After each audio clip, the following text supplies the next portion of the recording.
بسم اللہ الرحمن الرحیم۔ اللہ کے نام سے شروع جو بہت مہربان اور نہایت رحم کرنے والا ہے۔ آج کی کلاس میں ہم سورہ عادیات اور سورہ زلزال کریں گے۔ سورہ عادیات سے شروع کرتے ہیں۔ والعادیات دبحن، ہانپتے ہوئے تیز دوڑنے والے گھوڑوں کی قسم۔ فالموریات قدحن، پھر سم مار کر پتھروں سے چنگاریاں نکالنے والوں کی۔ ان دو آیات کا بامحاورہ ترجمہ کرتے ہیں۔ ان گھوڑوں کی قسم جو ہانپتے ہوئے دوڑتے ہیں، پھر سم مار کر پتھروں سے چنگاریاں نکالنے والوں کی۔ ان کی تفسیر دیکھتے ہیں۔ والعادیات دبحن، ان گھوڑوں کی قسم جو ہانپتے ہوئے دوڑتے ہیں۔ اس آیت میں جن گھوڑوں کی قسم ارشاد فرمائی گئی، ان سے مراد غازیوں کے گھوڑے ہیں جو جہاد میں دوڑتے ہیں تو ان کے سینوں سے آوازیں نکلتی ہیں۔ آیت والعادیات دبحن سے معلوم ہونے والی معلومات۔ مفتی احمد یار نعیمی رحمۃ اللہ تعالی علیہ نے کیا پیارے نقطے بیان فرمائے ہیں کہ آیت سے معلوم ہوا کہ غازیوں کی شان بہت اعلیٰ ہے کہ اللہ تعالیٰ نے ان کے گھوڑوں کی قسم ارشاد فرمائی۔ دوسرے نمبر پہ فرماتے ہیں، جب غازی کے گھوڑے نے اپنی پشت پر غازی کو لیا تو اس گھوڑے کی شان اونچی ہو گئی۔ جب حضرت ابو بکر صدیق رضی اللہ تعالیٰ عنہ نے ہجرت کی رات سید المرسلین صلی اللہ تعالیٰ علیہ وسلم کو اپنے کندھے پر لیا اور حضرت علی المرتضیٰ کرم اللہ وجہ الکریم نے حضور پرنور صلی اللہ تعالیٰ وسلم کو صحابہ کے مقام پر اپنی زانوں پر سلایا، اور حضرت عائشہ صدیقہ رضی اللہ عنہا نے حضور اکرم صلی اللہ تعالیٰ علیہ وسلم کے وصال کے وقت آپ صلی اللہ تعالیٰ وسلم کا سر مبارک اپنے سینے پر لیا، بلکہ وہ آمنہ خاتون اور حلیمہ دائی جنہوں نے حضور اقدس صلی اللہ تعالیٰ علیہ وسلم کو اپنی گودوں میں کھلایا، ان کی کیا شان ہوگی۔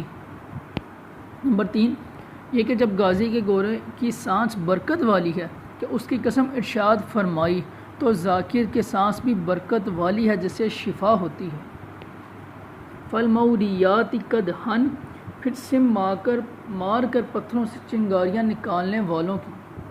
حضرت عبداللہ بن عباس رضی اللہ تعالیٰ عنہما فرماتے ہیں، اس سے مراد وہ گھوڑے ہیں جو پتھریلی زمین پر چلتے ہیں تو ان کے سموں کی رگڑ سے آگ کی چنگاریاں نکلتی ہیں۔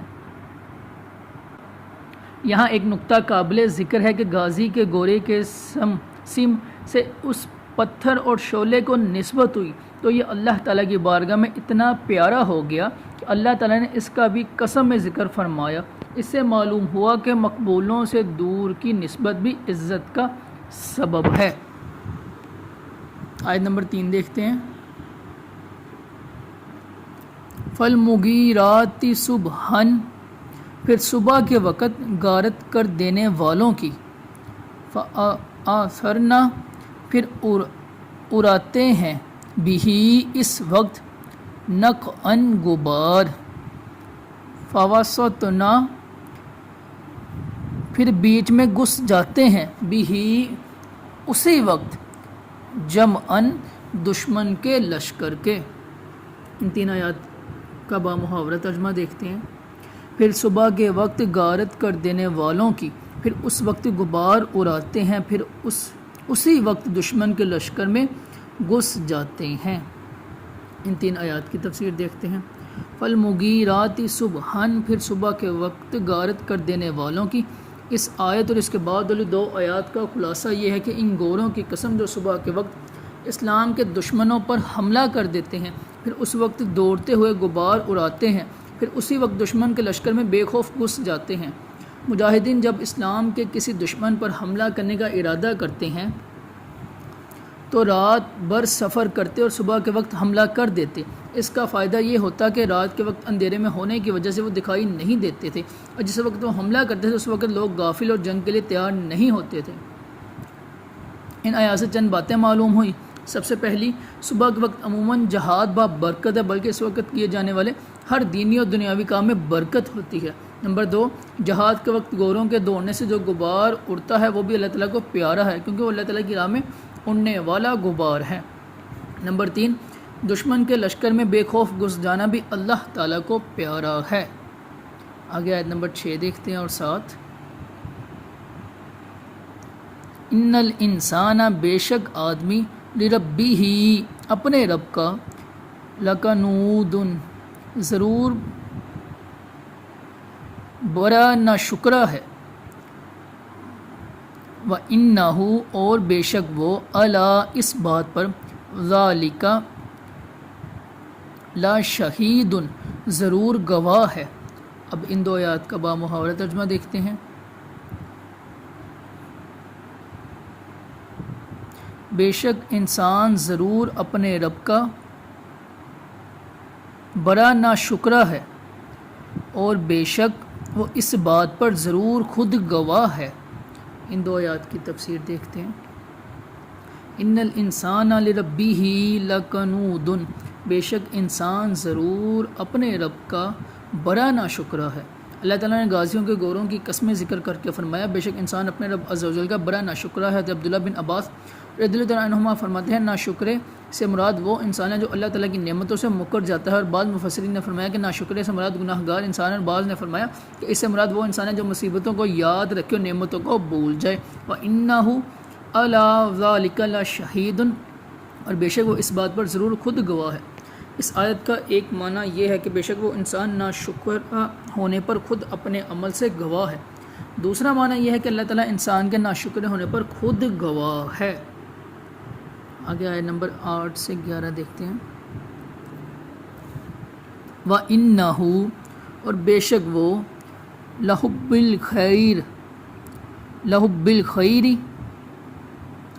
الْخَيْرِ بلائی یعنی مال کی محبت میں لشدید ضرور سخت ہے۔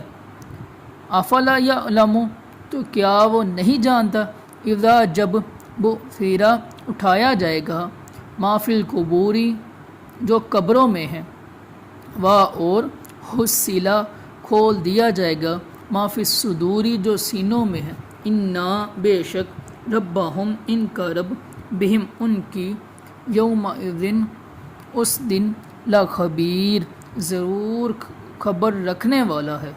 ان آیات کا بامحاورہ ترجمہ دیکھتے ہیں۔ اور بے شک وہ مال کی محبت میں ضرور بہت شدید ہے، تو کیا وہ نہیں جانتا جب وہ اٹھائے جائیں گے جو قبروں میں ہیں، اور جو سینوں میں ہیں وہ کھول دی جائیں گی، بے شک ان کا رب اس دن کی یقیناً خوب خبر رکھنے والا ہے۔ ان آیات کی تفسیر دیکھتے ہیں۔ وَإِنَّهُ لَحُبِّ الْخَيْرِ لَشَدِيدٌ اور بے شک وہ مال کی محبت میں ضرور بہت شدید ہے۔ اس آیت اور اس کے بعد والی 3 آیات کا خلاصہ یہ ہے کہ بے شک انسان مال کی محبت اور اس کی طلب میں تو بہت مضبوط اور طاقتور ہے، جبکہ اللہ تعالیٰ کی عبادت کرنے اور اس کی نعمتوں کا شکر ادا کرنے کے لیے کمزور ہے۔ تو کیا مال کی محبت میں مبتلا وہ انسان نہیں جانتا کہ جب وہ مردے اٹھائے جائیں گے جو قبروں میں ہیں اور انہیں اللہ تعالیٰ کی بارگاہ میں پیش کیا جائے گا، اور جو حقیقت سینوں میں ہے وہ کھول دی جائے گی، تو اس وقت اللہ تعالیٰ انہیں ان کے نیک اور برے اعمال کا بدلہ دے گا۔ بے شک ان کا رب عز و جل قیامت کے دن جو کہ فیصلے کا دن ہے، ان کے اعمال، ان کی نیتوں اور ان کی اطاعت و نافرمانی کی خوب خبر رکھنے والا ہے، جیسا کہ ہمیشہ سے ہے۔ نور العرفان میں ہیں غافل انسان مال کی محبت کی وجہ سے سخت دل ہے، کیونکہ مال کی محبت سختی دل کا باعث ہے، جیسے حضور صلی اللہ علیہ وسلم کی محبت نرمی دل کا سبب ہے۔ دیکھو یزید فرعون شداد جانوروں سے زیادہ سخت دل تھے، محض محبت مال سے یا غافل انسان مال کی محبت سے سخت دل ہے۔ دین میں نرم یعنی دین میں سختی برداشت نہیں کرتے، اسی لیے عام طور پر لوگ دنیا کے وہ مشقتیں جھیل لیتے ہیں جو دین کے لیے نہیں جھیلتے۔ خیال رہے کہ محبت مال 4 طرح کی ہے: حب ایمانی جیسے حج وغیرہ کے لیے مال کی چاہت، حب نفسانی جیسے اپنے آرام و راحت کے لیے مال سے رغبت، حب طغیانی جیسے محض جمع کرنے اور چھوڑ جانے کے لیے مال سے محبت، حب شیطانی یعنی گناہ و سرکشی کے لیے مال کی محبت۔ یہاں آخری دو محبتیں مراد ہیں۔ پہلی قسم کی محبت عبادت ہے۔ حضرت سلیمان علیہ السلام نے فرمایا تھا انی احببت حب الخیر۔ حضور صلی اللہ علیہ وسلم کو جہاد کے گوروں سے بڑی محبت تھی کیونکہ مال بہت خیر کا ذریعہ ہے، اسی لیے اسے خیر فرمایا گیا۔ صوفیہ کے نزدیک نعمت سے ایسی محبت بری ہے جو دل کو بھر دے کہ منعم کی محبت کی جگہ نہ رہے، وہی یہاں مراد ہے۔ اندرون دل صرف یار کی محبت ہو، وہاں اغیار نہ ہو، باقی محبت دل کے باہر رہیں۔ کشتی پانی میں رہے سلامت ہے، اگر پانی کشتی میں آ جائے تو ڈوب جائے گی۔ آگے سورہ زلزال دیکھتے ہیں۔ بسم اللہ الرحمن الرحیم۔ اذا زلزلات الارض زلزالها، اذا جب، زلزلاتی تھر تھرا دی جائے گی، الارض زمین، زلزالہا اس کا تھر تھرانا، جب زمین تھر تھرا دی جائے گی جیسے اس کا تھر تھرانا طے ہے۔ اس آیت کی تفسیر دیکھتے ہیں۔ اذا زلزلات الارض زلزالہا، جب زمین تھر تھرا دی جائے گی جیسے اس کا تھر تھرانا طے ہے۔ ارشاد فرمایا کہ جب زمین اپنے زلزلے کے ساتھ تھر تھرا دی جائے گی اور زمین پر کوئی درخت، کوئی عمارت، کوئی پہاڑ نہ رہے گا، حتیٰ کہ زلزلے کی شدت سے ہر چیز ٹوٹ پھوٹ جائے گی۔ زمین کا یہ تھر تھرانا اس وقت ہوگا جب قیامت نزدیک ہوگی، یا قیامت کے دن زمین تھر تھرائے گی۔ قیامت کا زلزلہ کتنا ہولناک ہے، اس کے بارے میں ایک مقام پر اللہ تعالیٰ ارشاد فرماتا ہے، سورہ حج آیت نمبر 1 اور 2 ہے، اے لوگو اپنے رب سے ڈرو، بے شک قیامت کا زلزلہ بہت بڑی چیز ہے۔ جس دن تم اسے دیکھو گے تو یہ حالت ہوگی کہ ہر دودھ پلانے والی اپنے دودھ پیتے بچے کو بھول جائے گی، اور ہر حمل والی اپنا حمل ڈال دے گی، اور تو لوگوں کو دیکھے گا جیسے نشے میں ہے، حالانکہ وہ نشے میں نہیں ہوں گے، لیکن ہے یہ کہ اللہ کا عذاب بڑا شدید ہے۔ آیا نمبر 2 اور 3 دیکھتے ہیں۔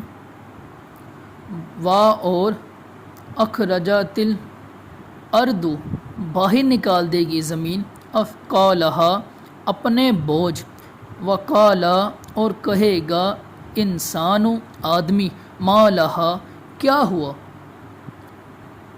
اور زمین اپنے بوجھ باہر پھینک دے گی اور آدمی کہے گا اسے کیا ہوا۔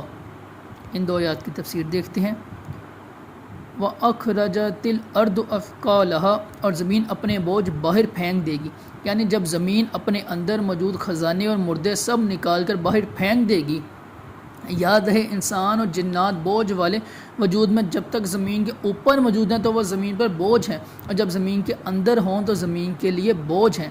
اسی وجہ سے انسانوں اور جنات کو ثقلین کہا جاتا ہے، کیونکہ یہ مردہ ہو یا زندہ زمین ان کا بوجھ اٹھاتی ہے۔ زمین کے اس عمل کے بارے میں ایک اور مقام پر اللہ تعالیٰ ارشاد فرماتا ہے، سورہ انشقاق آیت نمبر 2 اور 3 ہے، آیت نمبر 3 تا 6 ہے،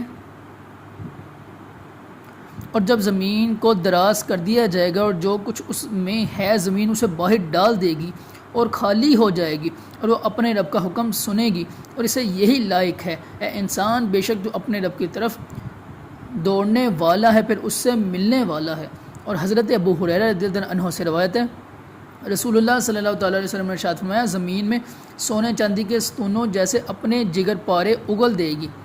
قاتل دیکھ کر کہے گا کہ اسی مال کی وجہ سے تو میں نے قتل کیا تھا۔ رشتہ داری توڑنے والا کہے گا اسی وجہ سے تو میں نے رشتہ داری توڑی تھی۔ چور دیکھ کر کہے گا اسی مال کی وجہ سے میرا ہاتھ کاٹا گیا تھا۔ پھر سب اس مال کو چھوڑ دیں گے اور کوئی اس میں کچھ نہیں لے گا۔ وقال الانسان ما لہا، اور آدمی کہے گا اسے کیا ہوا، یعنی اس زلزلے کے وقت جو لوگ موجود ہوں گے وہ حیرت سے کہیں گے زمین کو کیا ہوا کہ ایسی مضطرب ہوئی اور اتنا شدید زلزلہ آیا کہ جو کچھ اس کے اندر تھا اس نے سب باہر پھینک دیا۔ آیت نمبر 4 اور 5 دیکھتے ہیں۔ یومئذ، اس دن، تحدث، وہ بتائے گی، اخبارہا اپنی خبریں، بِأَنَّ اس لیے کہ ربا کا تیرے رب نے اوہا حکم بھیجا لہا اس کو، اس دن وہ اپنی خبریں بتائے گی اس لیے کہ تمہارے رب نے اسے حکم بھیجا۔ یومئذ تحدث اخبارہا، اس دن وہ اپنی خبریں بتائے گی۔ اس آیت اور اس کے بعد والی آیت کا خلاصہ یہ ہے کہ جب یہ امور واقع ہوں گے تو اس دن زمین اللہ تعالیٰ کے حکم سے مخلوق کو اپنی خبریں بتائے گی، اور جو نیکی بدی اس پر کی گئی وہ سب بیان کرے گی، اور اس سے مقصود یہ ہوگا کہ زمین نافرمانوں سے شکوہ کر سکے اور فرما برداروں کا شکریہ ادا کر سکے۔ چنانچہ وہ کہے گی کہ فلاں شخص نے مجھ پر نماز پڑھی، فلاں نے زکوٰۃ دی، فلاں نے روزے رکھے، فلاں نے حج کیا، جبکہ فلاں نے کفر کیا، فلاں نے زنا کیا، فلاں نے چوری کی، فلاں نے ظلم کیا، حتیٰ کہ کافر یہ سن کر تمنا کریں گے کہ اسے جہنم میں پھینک دیا جائے۔ اس سے معلوم ہوا کہ زمین ہمارے اعمال پر گواہ ہے، اور قیامت کے دن یہ ہمارے سامنے ہمارے اعمال بیان کر دے گی۔ حضرت ابو ہریرہ رضی اللہ تعالیٰ عنہ فرماتے ہیں رسول اللہ صلی اللہ تعالیٰ علیہ وسلم نے یہ آیت یومئذ تحدث اخبارہا تلاوت فرمائی، اور پھر ارشاد فرمایا تم جانتے ہو کہ اس زمین کی خبریں کیا ہے؟ صحابہ کرام رضی اللہ تعالیٰ عنہم نے عرض کی اللہ تعالیٰ اور اس کے رسول زیادہ جانتے ہیں۔ حضور اکرم صلی اللہ تعالیٰ علیہ وسلم نے ارشاد فرمایا اس کی خبریں یہ ہیں کہ ہر مرد و عورت پر اس کے ان اعمال کی گواہی دے گی کہ انہوں نے اس کی پیٹھ پر کیے۔ وہ کہے گی اس نے فلاں دن یہ عمل کیا، اس نے فلاں دن یہ عمل کیا، یہی اس کی خبریں ہیں۔ لہٰذا ہر انسان کو چاہیے کہ وہ گناہ کرتے وقت زمین سے محتاط رہے۔ حضرت ربیعہ جرشی رضی اللہ تعالیٰ عنہ سے روایت ہے رسول اللہ صلی اللہ تعالیٰ علیہ وسلم نے ارشاد فرمایا زمین سے محتاط رہو گی، یہ تمہاری اصل ہے، اور جو کوئی اس پر اچھا یا برا عمل کرے گا یہ اس کی خبر دے گی۔ اسی طرح ہمارے اعضاء جن سے ہم گناہ کرتے ہیں یہ بھی ہمارے اعمال پر گواہ ہیں، اور قیامت کے دن یہ وہ سب اعمال بیان کر دیں گے جو ان سے کیے گئے ہوں گے۔ چاچا اللہ تعالیٰ ارشاد فرماتا ہے سورہ بنی اسرائیل آیت نمبر 36 ہے، بے شک کان اور آنکھ اور دل ان سب سے ان کے بارے میں سوال کیا جائے گا۔ سورہ نور ہے آیت نمبر 24 ہے، رب تعالیٰ ارشاد فرماتا ہے جس دن ان کے خلاف ان کی زبانیں اور ان کے ہاتھ اور ان کے پاؤں ان کے اعمال کی گواہی دیں گی۔ لہٰذا ہر انسان کو چاہیے کہ جب اپنے کان، آنکھ، دل، زبان، ہاتھ اور پاؤں سے کوئی گناہ کرنے لگے تو یہ بات پیش نظر رکھے کہ قیامت کے دن یہی اعضاء اس کے گناہ کی گواہی دیں گے۔ آگے آیت نمبر 6 دیکھتے ہیں۔ یومئذ اس دن یصدر الناس لوٹیں گے لوگ اشتاتاً مختلف حالتوں میں، لیروا تاکہ انہیں دکھائے جائیں اعمالہم ان کے اعمال۔ اس دن لوگ مختلف حالتوں میں لوٹیں گے تاکہ انہیں ان کے اعمال دکھائے جائیں۔ اس آیت کا ایک معنی یہ ہے کہ قیامت کے دن لوگ حساب کی جگہ پر پیش ہونے کے بعد وہاں سے کئی راہیں ہو کر لوٹیں گے۔ کوئی دائیں طرف سے ہو کر جنت کی طرف جائے گا، کوئی بائیں جانب سے ہو کر دوزخ کی طرف جائے گا تاکہ انہیں ان کے اعمال کی جزا دکھائی جائے۔ دوسرا معنی یہ ہے کہ جس دن وہ امور واقع ہوں گے جن کا ذکر کیا گیا تو اس دن لوگ اپنی قبروں سے حساب کی جگہ کی طرف مختلف حالتوں میں لوٹیں گے کہ کسی کا چہرہ سفید ہوگا اور کسی کا چہرہ سیاہ ہوگا، کوئی سوار ہوگا، کوئی زنجیروں اور بیڑیوں میں جکڑا ہوا پیدل ہوگا، کوئی امن کی حالت میں ہوگا اور کوئی خوف زدہ ہوگا تاکہ انہیں ان کے اعمال دکھائے جائیں۔ آگے آیت نمبر 7 اور 8 دیکھتے ہیں۔ فمن تو جو یعمل کرے مثقال ذرۃ ایک ذرے کے برابر خیرن بلائی یراہ وہ دیکھے گا اسے، ومن اور جو یعمل کرے مثقال ذرۃ ایک ذرے کے برابر شرن برائی یراہ وہ دیکھے گا اسے۔ تو جو ایک ذرے بر بلائی کرے وہ اسے دیکھے گا، اور جو ایک ذرہ بر برائی کرے وہ اسے دیکھے گا۔ اس آیت کی ان دو آیات کی تفسیر دیکھتے ہیں۔ حضرت عبداللہ بن عباس رضی اللہ عنہما فرماتے ہیں کہ ہر مومن اور کافر کو قیامت کے دن اس کے نیک اور برے اعمال دکھائے جائیں گے۔ مومن کو اس کی نیکیاں اور برائیاں دکھا کر اللہ تعالیٰ برائیاں بخش دے گا، اللہ تعالیٰ برائیاں بخش دے گا اور نیکیوں پر ثواب عطا فرمائے گا، اور کافی کی نیکیاں رد کر دی جائیں گی کیونکہ وہ کفر کی وجہ سے ضائع ہو چکی، اور برائیوں پر اس کو عذاب دیا جائے گا۔ حضرت محمد بن کعب قرظی رضی اللہ تعالیٰ عنہ فرماتے ہیں کہ کافر نے ذرا بر نیکی کی ہوگی تو اس کی جزا دنیا ہی میں دیکھ لے گا، یہاں تک کہ جب دنیا سے نکلے گا تو اس کے پاس کوئی نیکی نہ ہوگی، اور مومن اپنی برائیوں کی سزا دنیا میں پائے گا تو آخرت میں اس کے ساتھ کوئی برائی نہ ہوگی۔ بعض مفسرین نے فرمایا ہے کہ اس سے پہلی آیت مومنین کے بارے میں ہے اور یہ آیت کفار کے بارے میں ہے۔ اس آیت سے معلوم ہوا کہ نیکی تھوڑی سی بھی کارآمد ہے اور گناہ چھوٹا سا بھی وبال ہے۔ حضرت ابو ہریرہ رضی اللہ عنہ سے روایت ہے، رسول اللہ صلی اللہ علیہ وسلم نے ارشاد فرمایا، بندہ کبھی اللہ تعالیٰ کی خوشنودی کی بات کہتا ہے اور اس کی طرف توجہ بھی نہیں کرتا، یعنی بعض باتیں انسان کے نزدیک نہایت معمولی ہوتی ہیں، اللہ تعالیٰ اس بات کی وجہ سے اس کے بہت سے درجے بلند کرتا ہے، اور کبھی اللہ تعالیٰ کی ناراضگی کی بات کرتا ہے، اس کا خیال بھی نہیں کرتا، اس بات کی وجہ سے جہنم میں گرتا ہے۔ یہاں تک تھی سورہ زلزال کا ترجمہ تفسیر، باقی انشاءاللہ ہم کل کی کلاس میں کریں گے۔